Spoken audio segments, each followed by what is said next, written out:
Okay, Chris, let's look side by side. I noticed right off the bat when I opened it up that you're not following the standard template that was provided. So I know that this appears to be much more friendly and polished and fancy and everything. But having all of these icons and everything up here at the top really can confuse applicant tracking systems. So you need to have a basic resume that's formatted like the template that was provided to you. If you want to have something like this that you hand out at career fairs and stuff, that's okay. But you need to have one that's formatted like this that goes into those online portals when you're applying for a job. This format is what recruiters and headhunters are used to seeing. So go ahead and copy and paste this information over onto this standard template. First off, it was in the guidelines and in the video, no street address, just city and state. That's it. No zip, no cities, no street address, just Raleigh, North Carolina. And I noticed that you've got some Florida experience here. If that's home for you and you plan to go back home, and the resume is for your permanent, grown-up job, then you might actually put Florida up here if that's where you want to work, if that's where your home is. Bachelor of Science, Sport Management. Be advised, depending on the type of career you're going into, some of those folks can be very, very picky about whether it's sports management or sport management. So check on that. Make sure that you're presenting it in the correct way. Honors and awards.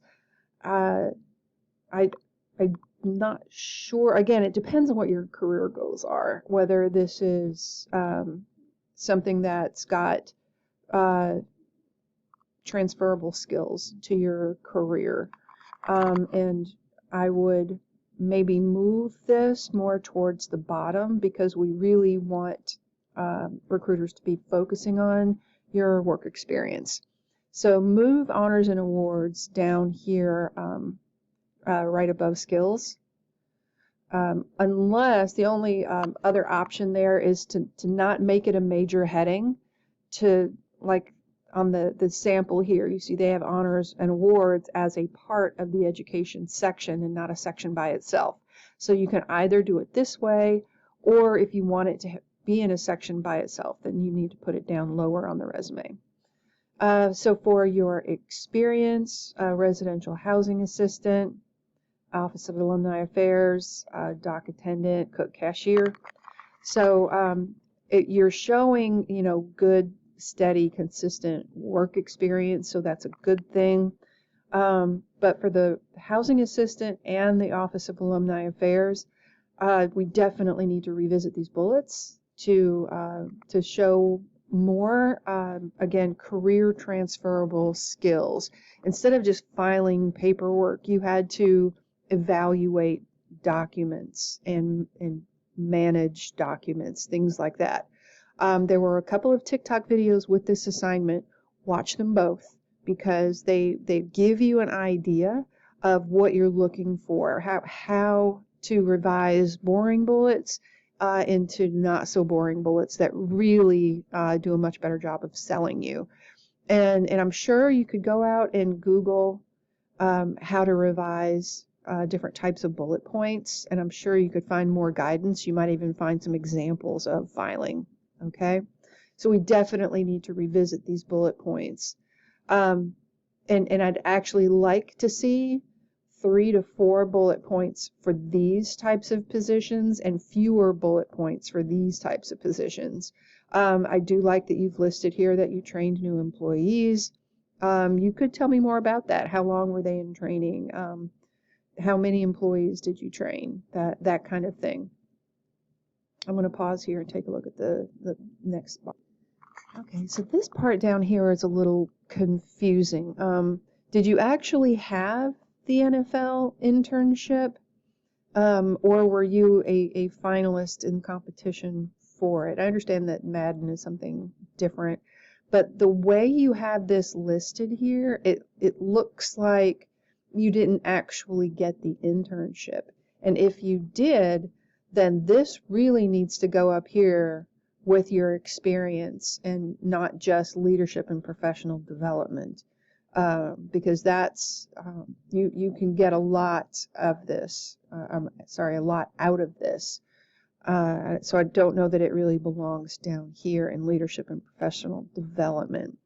And we've got to close up this space. Obviously, we're going to be over here, but for when you actually do use this, everything needs to be on one page, and you've got some extra space here to close up.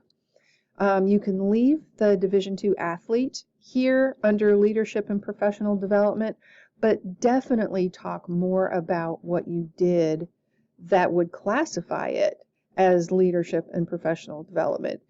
And you give me some more specifics on, did you help the team, run drills? Did you plan a workout schedule?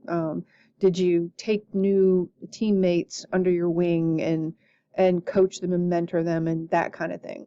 So you're going to want to talk more about what you did as a part of the team here. And that can be a pretty strong component to have under the leadership and professional development all by itself. Moving this NFL internship up to experience if you actually had the internship. Okay. Technical skills, that should be plural, not singular.